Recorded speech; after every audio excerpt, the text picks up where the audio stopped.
Diario de un discípulo, vamos en el día número 39, que lleva por tema Cuando Dios diga. Y vamos a darle lectura a Juan capítulo 7, versículo 10 hasta el 24. Y dice la palabra del Señor así: Pero después que sus hermanos habían subido, entonces él también subió a la fiesta, no abiertamente, sino como en secreto. Y le buscaban los judíos en la fiesta y decían: ¿Dónde está aquel?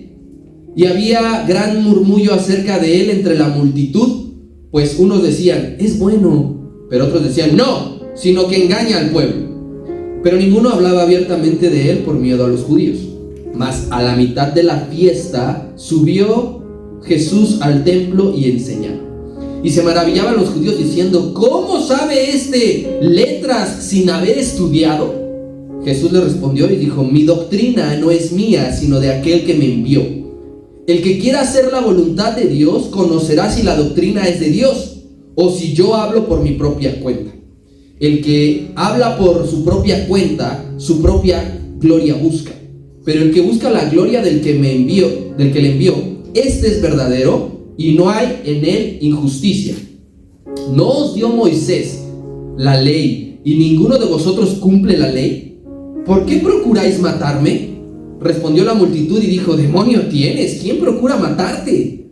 Jesús respondió y les dijo: una obra hice y todos os maravilláis. Por cierto, Moisés os dio la circuncisión, no porque sea de Moisés, sino de los padres. Y en el día de reposo circuncidáis al hombre. Si recibe el hombre la circuncisión en el día de reposo, para que la ley de Moisés no sea quebrantada, ¿os enojáis conmigo porque en el día de reposo sané completamente a un hombre? No juzguéis según las apariencias, sino juzgad con justo juicio. Cuando Dios diga. Recuerda, hermano, que estamos utilizando un método de enseñanza para escudriñar el evangelio llamado expositivo. Quiere decir que vamos a ir de versículo en versículo hasta cubrir la totalidad del libro. Dicho esto, debemos de notar, hermano, que el capítulo 7 es una semana completa. Todo el capítulo 7 es una semana completa. Así como usted y yo la conocemos, de domingo a domingo, el capítulo 7 es una semana completa. Del versículo número 1 al versículo número 9 son los días previos a la fiesta, a una de las fiestas más importantes que tienen los hebreos. Del versículo 10, que es donde vamos a empezar hoy, hasta terminar el capítulo, que es el 52, nos relata lo que sucedió de la mitad de la fiesta en adelante. Ahora, yo quiero mencionarle un detalle importante aquí.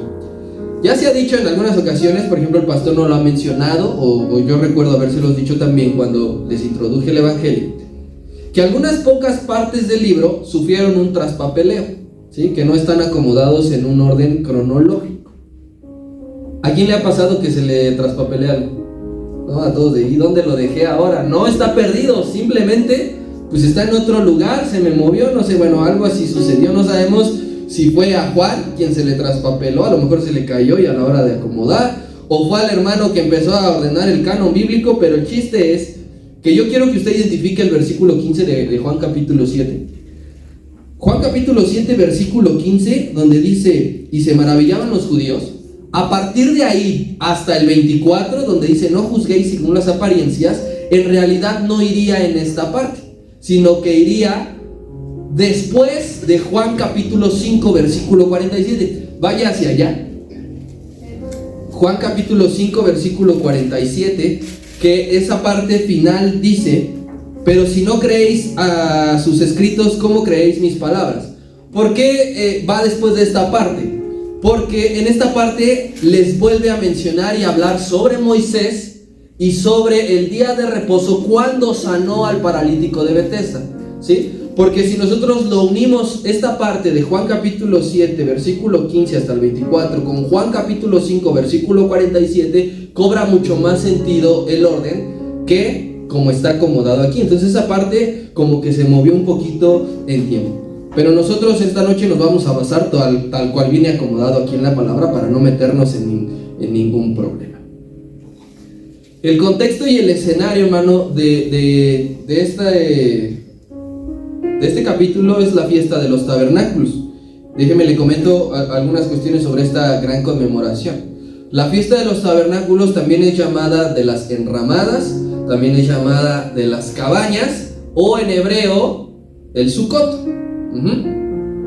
Esta celebración se lleva a cabo en los meses de septiembre y octubre para nosotros, para los que tenemos este tipo de calendario.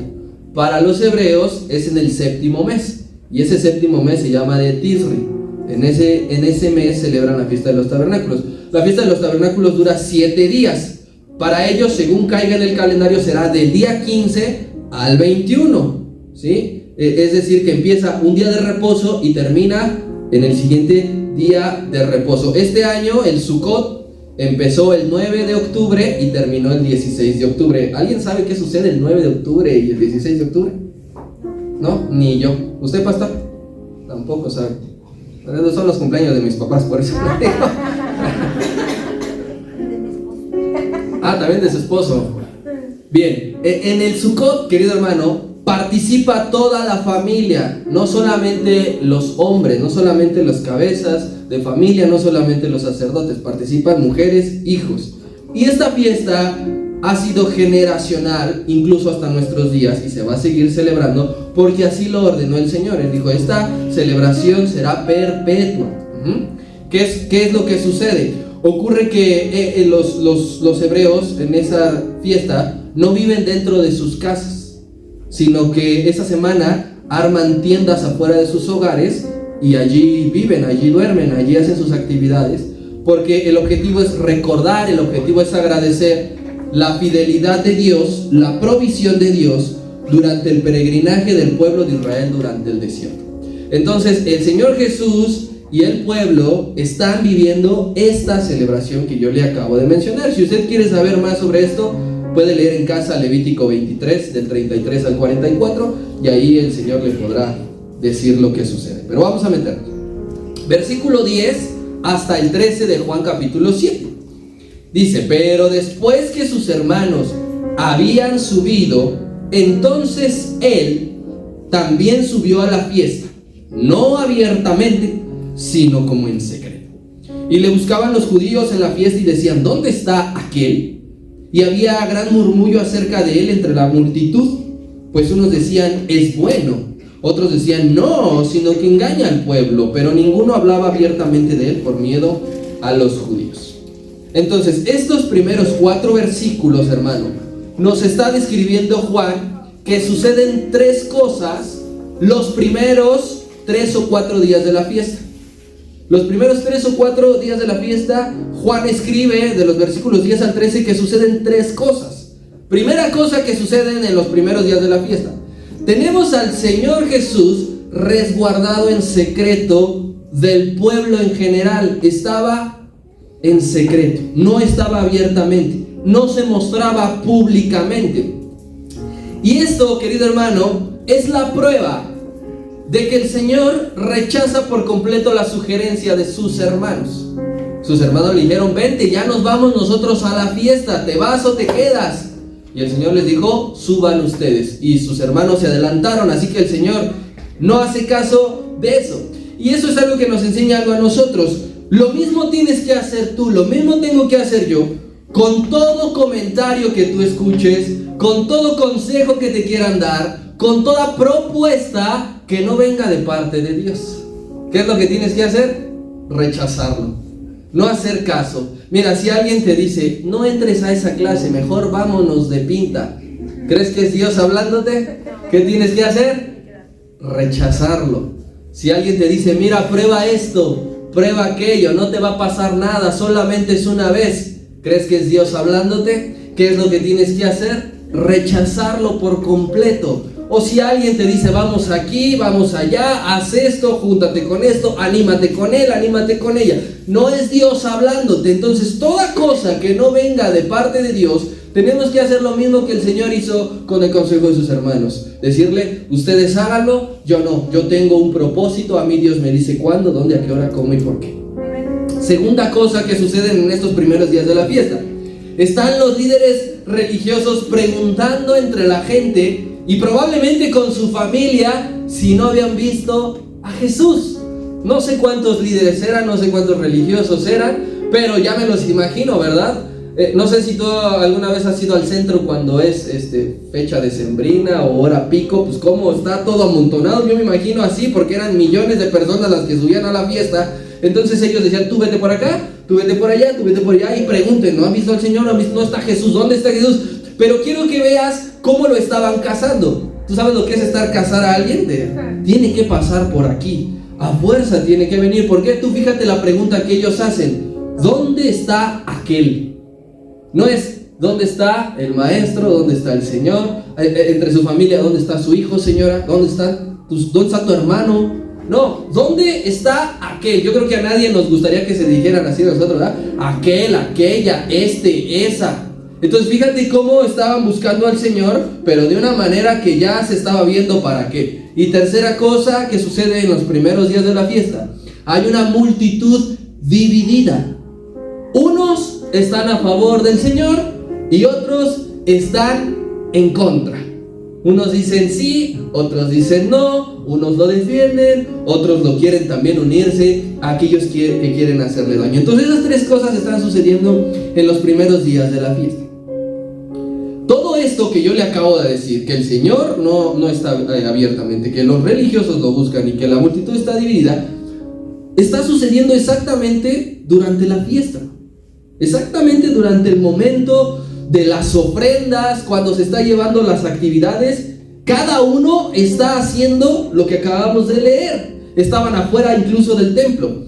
Y yo estoy seguro de una cosa, leyéndolo así, entendiéndolo, interpretándolo, estoy seguro que aquel año de esa fiesta, los líderes, la gente se concentró más en quererlo encontrar que en la propia fiesta. Se concentraron más en a ver dónde está para poderle decir lo que quiero decirle, en dónde está para hacerle lo que tengo ganas de hacerle, y les aseguro que se olvidaron por completo que estaban conmemorando algo que Dios les mandó, algo que dijo nunca olvidar lo que significa esta fiesta, lo que representa. Y eso a veces nos sucede a nosotros, hermano. Venimos aquí a su casa, venimos a la iglesia, venimos al culto, pero venimos a veces por una costumbre. Venimos porque ya sé que es domingo y en automático sé que tengo que ir a la iglesia.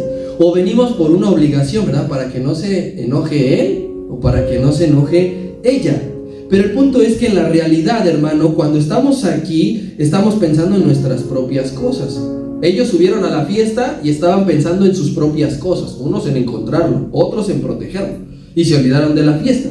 Nosotros venimos aquí y a veces nada más estamos pensando en lo que quiero lograr, en lo que quiero conseguir. Estamos pensando nada más en nuestros problemas. Estamos distraídos y nos olvidamos que debemos de venir y que debemos de estar únicamente para agradecer a Dios por su bondad. Tú y yo nos reunimos para eso, ¿verdad? No venimos aquí nada más para ver qué sucede. No venimos aquí nada más para huir de nuestros problemas. No venimos aquí para resguardarnos de no pensar en otra cosa. No. Venimos aquí primeramente porque alabamos al Señor. Pero que no se nos olvide que nuestros intereses particulares, hermano, quedan allá afuera. Nosotros venimos aquí a adorar al Señor y que suceda lo que tenga que suceder. Amén. Venimos aquí a reconocer que Él es nuestro sostén.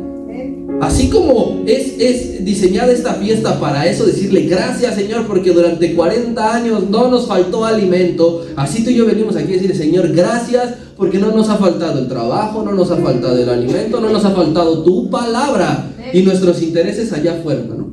De eso se encarga el Señor, pero yo aquí me concentro en alabar.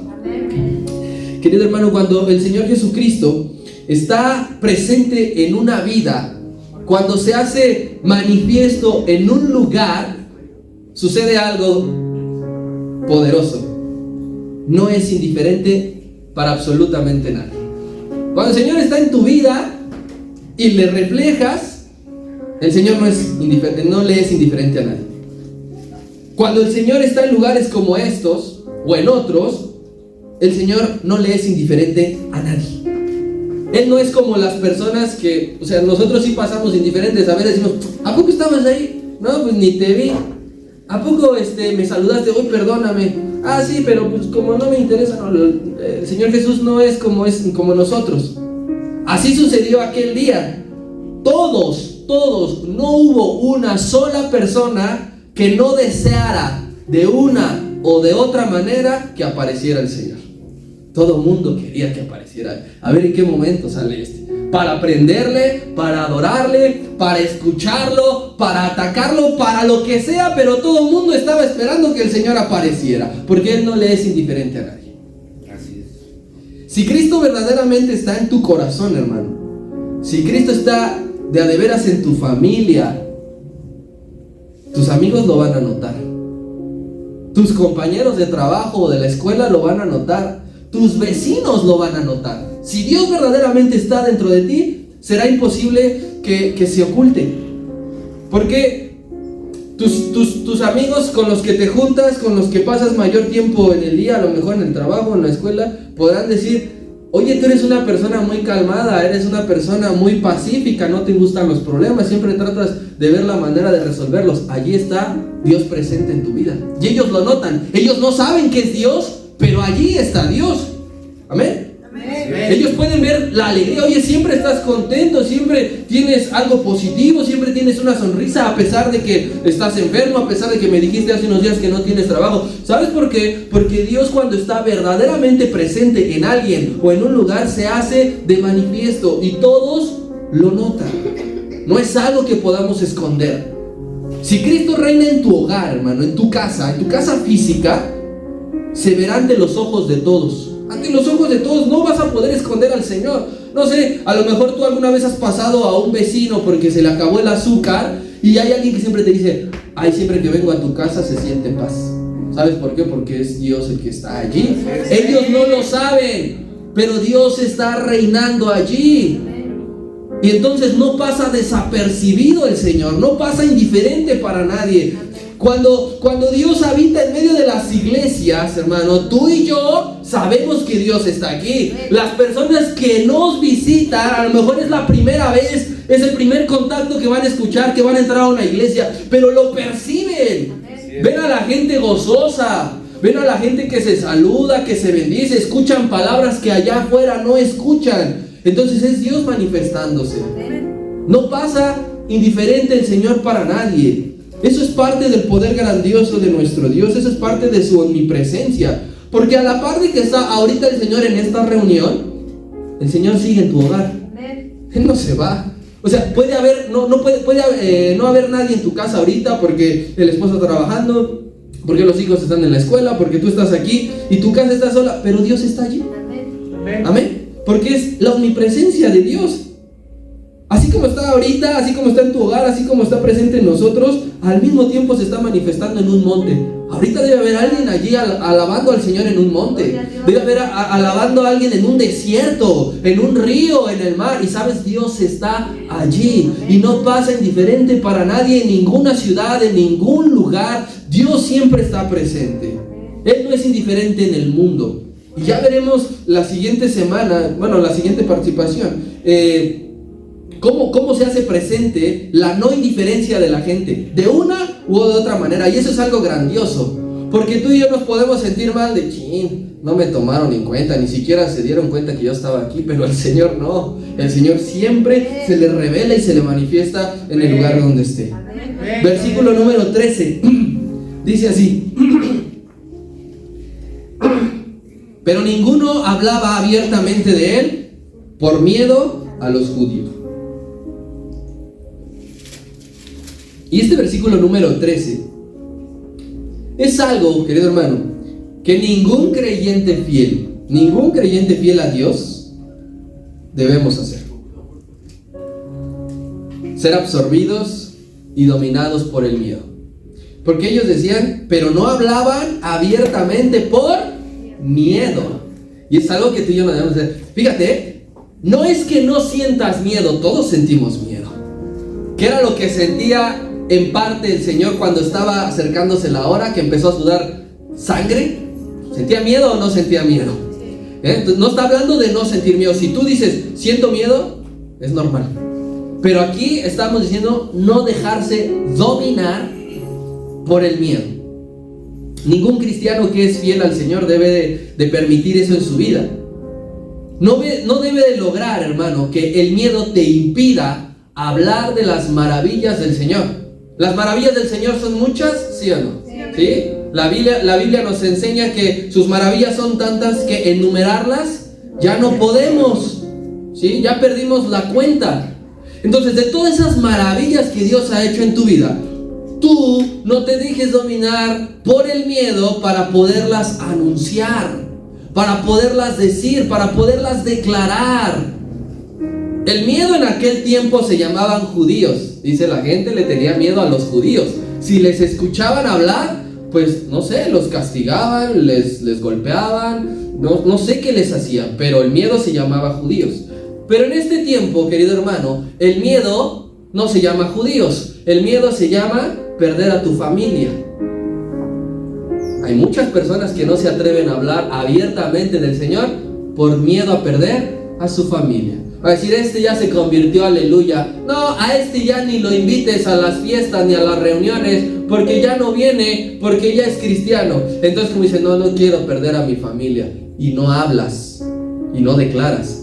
El miedo en este tiempo se llama perder a tus amigos. No, ¿cómo voy a hablar abiertamente de las maravillas del Señor? Si lo hago, me va a hacer burla. Si lo hago, me van a dejar de hablar. Si lo hago, me van a empezar a poner apodos. El miedo en este tiempo se llama perder a tu trabajo, porque muchos trabajos ya han empezado y dentro de poco va a aumentar esto de que no aceptan religiosos, de que no aceptan gente con fe. Entonces dicen, no, y te preguntan en los currículum, ¿profesas alguna fe? Y tú vas a decir, no voy a poner que no para que me den el trabajo, porque si digo que sí, ya no se van a fijar en mis capacidades, ya no se van a fijar en si sé hacer o no las cosas, o en mi historial laboral, se van a fijar en si soy creyente. No, mejor no. Entonces el miedo en estos tiempos, querido hermano, también a muchos nos ha impedido hablar abiertamente de las maravillas del Señor, y es algo que no debemos de hacer. Pero es el miedo que nosotros vivimos ahorita, el miedo que podemos, del que te acabo de decir, no es comparable con el miedo en otros países. ¿Sí? Que el miedo en otros países no se llama judíos, no se llama perder a tu familia, no se llama perder a tus amigos, no se llama perder a tu trabajo. ¿Sabes cómo se llama? Perder la libertad o perder la vida. ¿Que algún día va a llegar a este país? Yo creo que sí. Pronto, también creo que sí. No estamos a nada. Entonces, ¿qué tipo de miedo tú estás enfrentando que te está impidiendo hablar abiertamente de Jesús?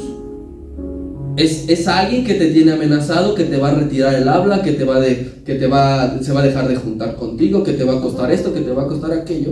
¿Qué es? Yo lo que quiero decirte con esto es, no dejes que eso te domine. El Señor dice en su palabra, la palabra del Señor dice que el perfecto amor de Dios echa fuera todo temor, todo miedo, todo que tú dices, ¿y ahora qué? Cuando el amor de Dios está en nuestros corazones, no nos importa lo que pueda suceder en nuestra vida. La libertad, tampoco. La vida, tampoco. Pero ese es un grado de compromiso el más alto que tú tienes. Cuando tú estás dispuesto a perder tu vida por causa del Señor, es porque ya has llegado al nivel más alto de fidelidad y de compromiso. Así que estas personas las podemos entender porque todavía no escuchaban lo que escucharían más adelante. Pero tú y yo no somos nuevos en la fe, no somos recientes. Así que, hermano, no dejes que el miedo te domine. ¿Amén?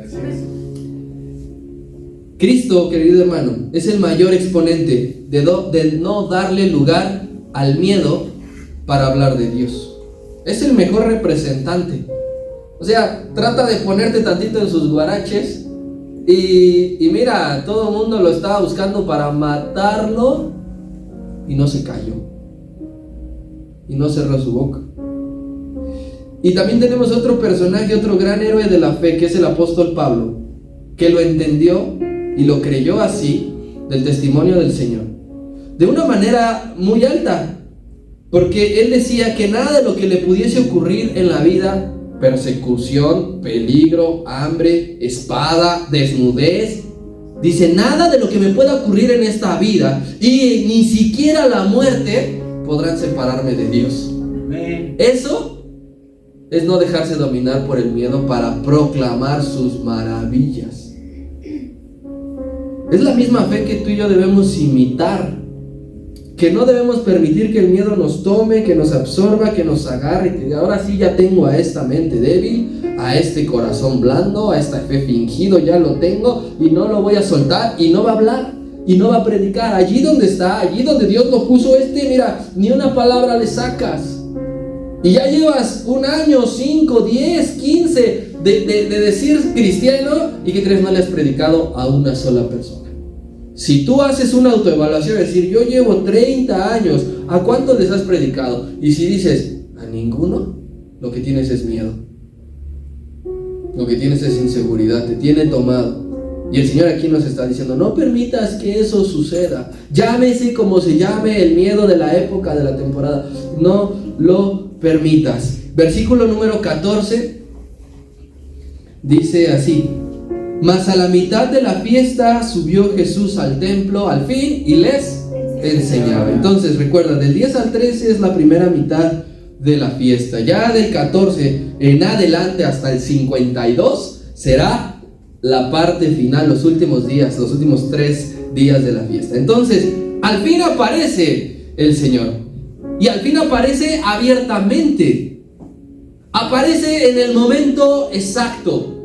No aparece antes, no aparece después. No dice, perdón muchachos, se me hizo tarde, había mucho tráfico. ¿O qué creen, que a mi burrito se le ponchó una pata y no alcancé a llegar? No. O sea, no dice, me quedé dormido.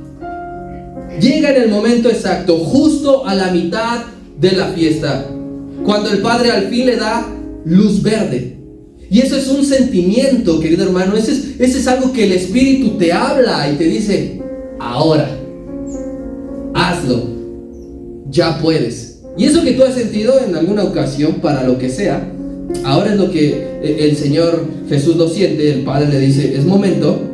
¿Y por qué sucede, hermano? Porque recuerda que el Señor actúa con sabiduría. Y para la mitad de la fiesta ya estaba reunida el mayor número de gente en la fiesta. Tú, cuando quieres dar a conocer una noticia así bien importante, que te pone gozoso, que quieres compartirla, ¿quieres que nada más te escuche una persona o quieres que te escuchen todos?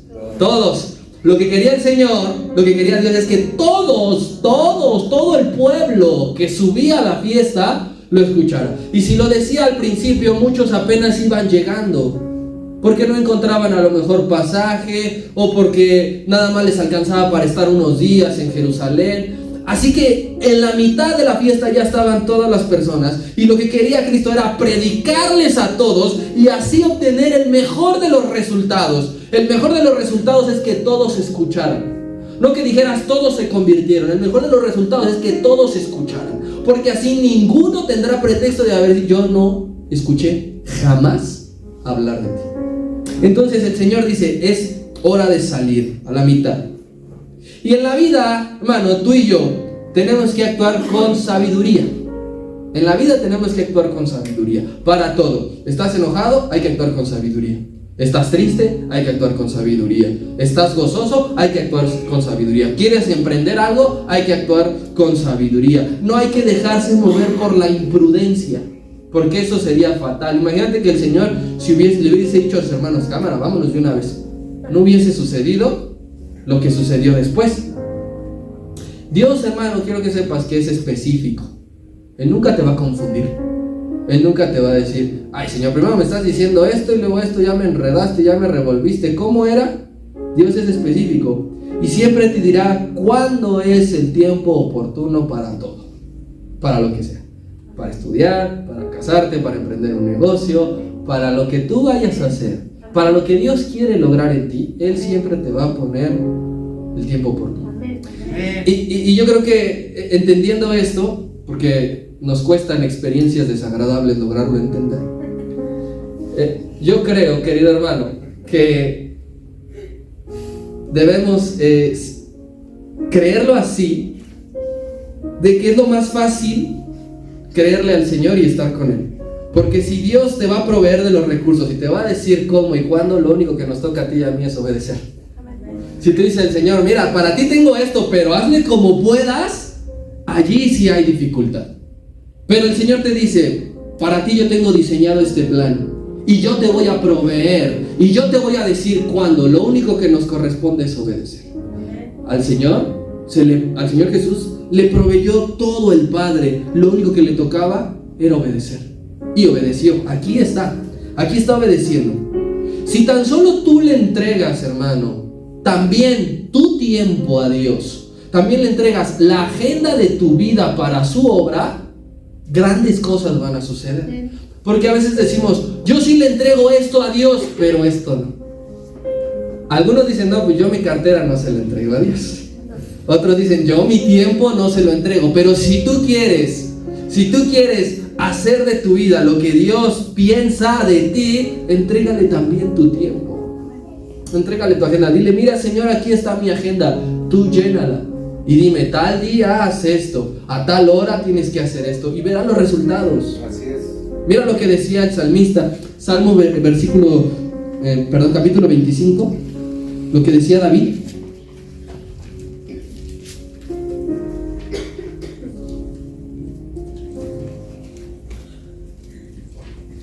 Versículo 4.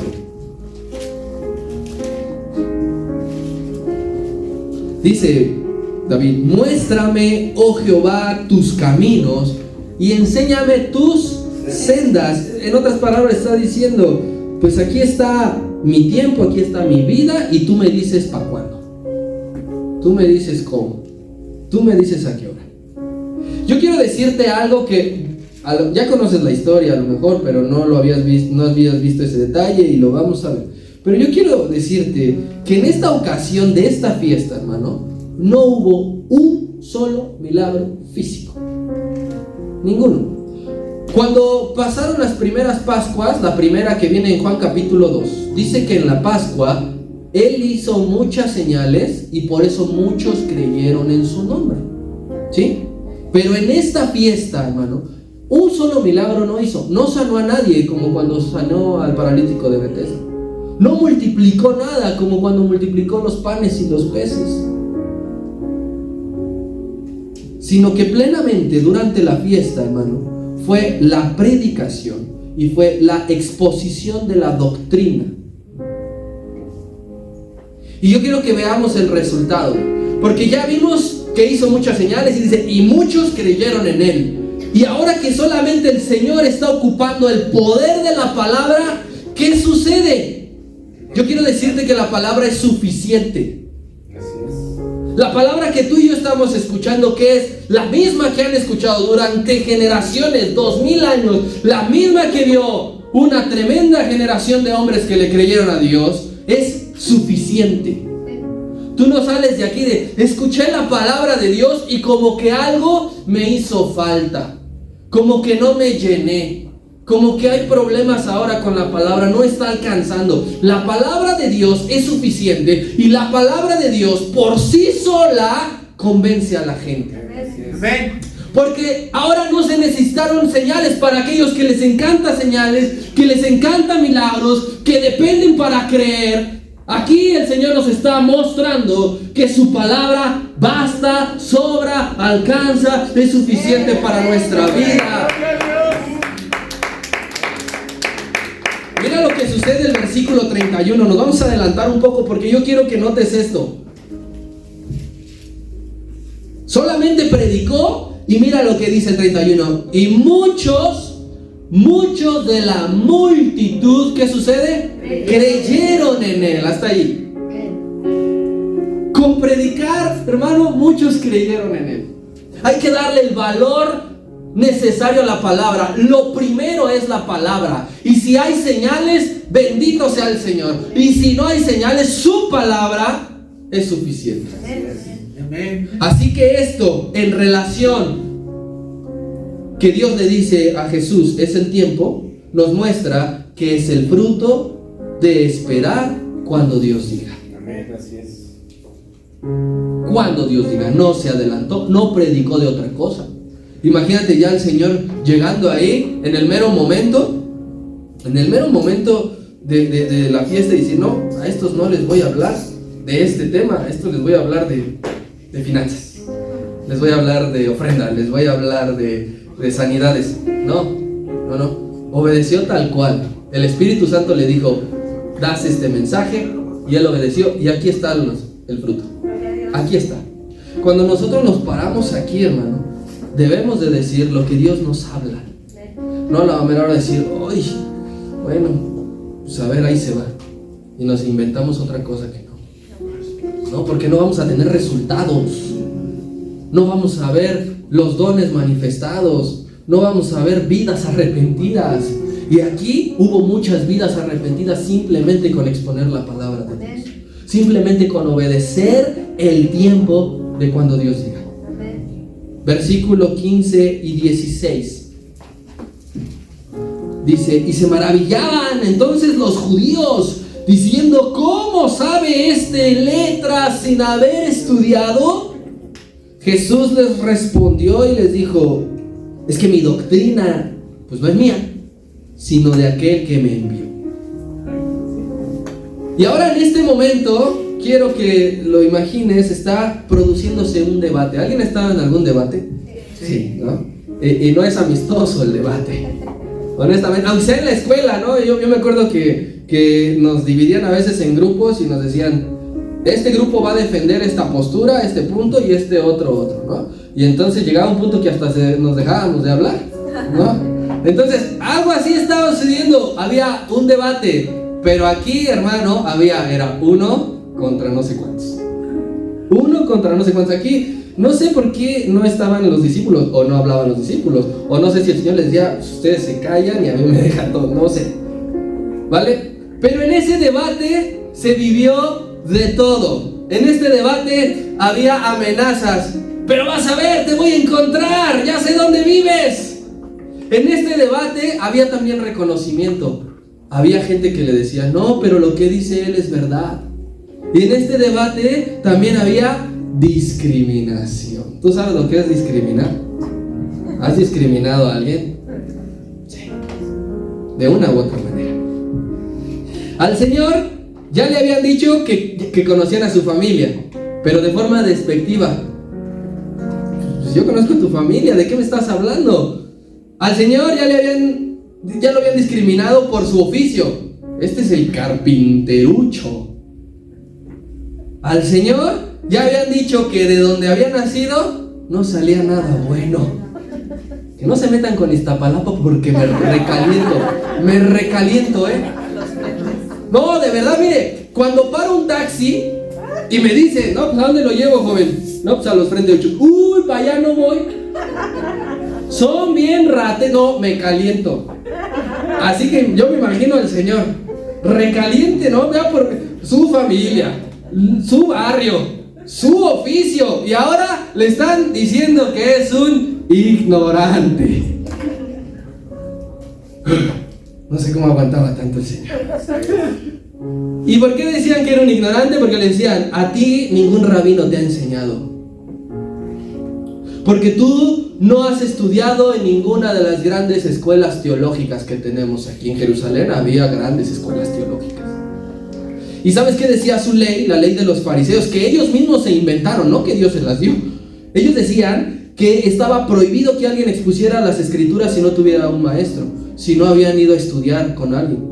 Así que el Señor les dice, yo tengo al mejor maestro, el Padre es mi maestro. Aquellos líderes menospreciaban a Jesús por no tener letras bíblicas certificadas por Gamaliel, ¿verdad? No tenía un papel allí con el sello de Gamaliel. Pero lo que ellos no tenían era lo más importante, ellos no tenían a Dios en sus vidas. El Señor no contaba con estudios de esa rama, pero tenía al Padre. Y ellos tenían todos los estudios que tú quisieras, pero no tenían el Padre. ¿Quién salía perdiendo? Mano, de nada le sirve a la gente tener todos los reconocimientos de religión, porque hay muchos que te dicen, ¿no? Como el pastor nos ha dicho muchas veces, cuando se hacen ciertas reuniones de pastores, y con nosotros el pastor tal, que estudió en tal, que vino de tal, que fue aprendiz de tal, que conoce a tal. De nada le sirve a la gente tener todos esos títulos si Dios no está con ellos. Podrás entrar a su cuarto, a su biblioteca y decir, órale, ya no te cabe ni espacio de todos los diplomas que tienes. y sacaste el título a mejor tesis de esto, y sacaste el reconocimiento a que estudiaste maestría y doctorado, pero no está Dios. ¿Sabes a dónde se van a ir todos sus títulos? A donde dijo Pablo: los tengo por basura. Yo soy judío de judíos y lo tengo por basura. ¿Cuánto más alguien que se atreve a menospreciar la palabra de Dios con sus títulos seculares, verdad? Porque dicen: yo sé de ciencia, yo he estudiado a Charles Dickens, a Charles Darwin, yo he estudiado a Stephen Hawking, yo he estudiado a Albert Einstein, y te quieren hacer sentir así. Pero yo nada más sé la palabra. La palabra de Dios sobrepasa a todos aquellos. Amén, libre Dios. A veces, hermano, Dios ocupa.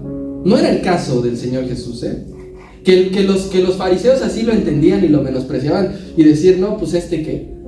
Pero sucede que muchas veces Dios te habla de quien menos esperas, de quien menos piensas, ¿sí? Te puede hablar y dar un mensaje de un vago de la esquina. Dios lo puede ocupar. Dios ocupó un burro, a un burro, y no estoy hablando de mí ahorita. Si Dios ocupó un burro, querido hermano, puede ocupar cualquier cosa para hablar a nuestra vida. Pero no debemos decir: pero que ni se baña, que no ha estudiado lo que yo he estudiado, que no lleva los años que yo llevo, que no viste con ropa de marca, viene y me quiere enseñar. No caigamos en el mismo error, porque cuando Dios habla a nuestra vida, se siente paz y podemos decir: verdaderamente es el Señor. Cuando es alguien en nombre de Dios, pero no es Dios, mira, en automático el Espíritu lo rechaza. Por eso la palabra dice: pesen y midan y prueben los espíritus de si están hablando o no están hablando. Esto es lo que estaba sucediendo en ese momento. Ya se nos fue el tiempo. Si van pasando, mis hermanos, por favor. Nosotros así mismo, hermano, lo que tú y yo creemos, lo que tú y yo predicamos, no lo escuchamos de algún hombre común y corriente.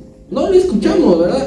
No, como dijo don Pepe, el de la tienda, como dijo el carnicero, como dijo mi maestro. No, lo que tú y yo creemos no lo dijo ningún hombre común. Tampoco nos dieron clases en los mejores institutos teológicos. ¿Quién fue aquí en un instituto teológico? Y a pesar de que no has escuchado a los grandes doctores de la ley, estás capacitado por Dios para abrir tu boca y hablar sus maravillas.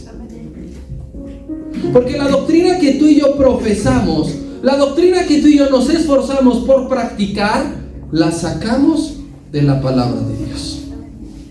De aquí. De todos los días que destinas un momento y un tiempo de tu día para escudriñar, eso es doctrina. Y la doctrina que aprendemos, querido hermano, la exponemos. Y si alguien te dice: bueno, ¿con qué autoridad haces eso? Dios me envió.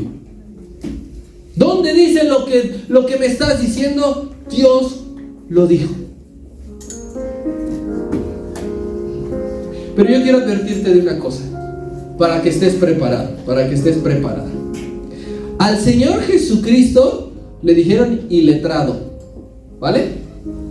A Juan y a Pedro les dijeron: pero ya viste su apariencia, estos salieron de la vulgata, son vulgares. Si a Jesús, si a Juan, si a Pedro les dijeron iletrados, prepárate para tú también sufrirlo. Por más que tengas un título, por más que estés preparado, por más que tengas todo lo que tengas y sepas hacer todo lo que sepas hacer, si tú abres tu boca en este mundo y en esta generación para decir: Dios es real, Dios existe, envió a su Hijo, prepárate para que te digan ignorante. ¿Y cómo es ahora él? No tiene letras, se ha convertido a eres un anticuado por creer en Dios y por hablar de Dios en pleno siglo XXI. Eres anticuado según el mundo. Por hablar de Dios y por anunciar sus maravillas según el mundo, eres un retrógrada. Esas frases que ahora se han puesto de moda, que ves en redes sociales, que te discriminan con eso, que te atacan con eso, que te quieren humillar con eso, o con fanático, ¿verdad? Oye, ¿por qué estás hablando de déjalo? Es un fanático, tiene fanatismo. Todo esto, hermano, es lo mismo que el Señor vivió. Y Él dijo, el el Señor dijo, si a mí me aborrecieron, el mundo los va a aborrecer. Si a mí me discriminaron, ¿qué va a hacer el mundo con nosotros? También. ¿Quién está preparado para eso? O dice, no, yo no quiero. No, ¿cómo crees? A mí no me gusta que me hagan bullying. A mí no me gusta que me pongan apodos. A mí no me gusta que me excluyan. Entonces, hazte un lado. Porque aquí el Señor únicamente está formando discípulos conscientes de lo que se nos viene encima, de lo que vamos a vivir. Versículo 18, y con esto terminamos. Dice así: el que habla por su propia cuenta, su propia gloria busca, pero el que busca la gloria del que le vio, este será verdadero y no hay en él injusticia. Este versículo lo dijo el Señor hace 2022 años y era un adelanto de lo que se vive en el pleno siglo XXI, hermano. Los predicadores, los que exponen el mensaje, si hablan y Dios no es el centro, únicamente buscan su fama. ¿Y tú has visto eso? ¿Tú has escuchado cuando dicen, yo oré por él y sanó? Pensando que fue por su oración, cuando fue Dios quien hace la obra. Porque dice el Señor Jesús, cuando el hombre busque su gloria, es porque está hablando su mensaje nada más. Esto no tiene nada que ver con el Padre. Esto no tiene nada que ver con Dios. Dice, pero aquel que se atreve a hablar, aquel que se atreve a predicar, aquel que se atreve a anunciar las obras de aquel que lo envió, dice, la gloria del Padre busca. La gloria del Padre. Hay muchos en el mundo que buscan su propia gloria. Muchos. Hoy más que nunca. Pero tú y yo de forma sincera, hermano, tenemos siempre que buscar la forma de exaltar a Dios. Siempre decir, no soy yo, es Él, yo no tengo nada que ver. Y esta es la pista. Versículo 18, hermano, es la pista que descubre a los que usan a Dios para su gloria y que es una diferencia de los que Dios usa para su gloria. La gente busca y usa a Dios para ellos ser reconocidos, pero Dios tiene apartados a aquellos que van a buscar la gloria del Padre. Esperemos siempre, tú y yo, estar en ese camino y en esa línea. Yo te pido que te pongas de pie, aplaudas el nombre que es sobre todo nombre.